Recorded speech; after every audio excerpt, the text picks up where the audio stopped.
रामकृष्ण हरी मित्रांनो, आपल्याकडे कराडवरून फौजींनी वासरू सोडलेलं होतं, पूर्ण बाहेर ओढतंय म्हणून. त्यांनी भावासाठी गिफ्ट केलं होतं त्यांच्या, पण त्यांनी बिना फोन करताच, म्हणजे मी फोन उचलेत नाही म्हणून त्यांनी डायरेक्ट वाटेवर लोकेशनवर येऊन सोडलं वासरू. डायरेक्ट म्हणले हे वासरू तुमच्या ताब्यात. आपण पण फौजी आहेत, रिस्पेक्ट करून ठेवून घेतलं वासरू. एवढं लांबून आले, जवळ 180 किलोमीटरवरून आले तर आपले विश्वास ठेवून.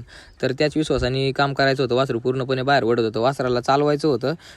त्या दिवशी छकडीला पण चालवलं. छकडीला चालवताना पण वासरू पूर्णपणे जरा चालताना बाहेर ओढते आणि वासराचं माप लय मोठे तुम्ही बघू शकता. पाखरे इतकी हाईट झालेली आहे, आदत वासरू आहे अजून. तर मित्रांनो, जसं वासराचं अंग आहे त्या पद्धतीने आपल्याकडे त्याला व्यायाम असतो. आता दरवेळेस त्याला मी चालवित असतो, वासर बारकी घेतो त्यामुळे. पण ही वासरू भरपूर मोठे आहे, सगळ्यात गोट्यात हाईटीला मोठं वासरू आहे, ताकदीला पण.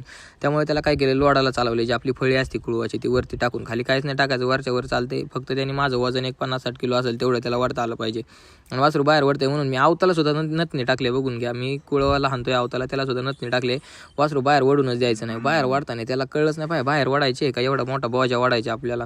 त्यामुळे वासरू बाहेर वाढणार पण नाही. आणि असं करून आवताला हाणून मी 1-4 दिवसानंतर चालवणार. आणि परत 2-4 राऊंड चालवल्यानंतर ना मग त्याला फेरा टाकणार. तुम्ही पण मित्रांनो 100% असं करून बघा. मोठं वासरू असेल तर 100% रिझल्ट येईल. वासराचा खांदा पण मोकळा होईल. नक्कीच करून बघा. आयडीला फॉलो करायला विसरू नका. जय श्रीराम.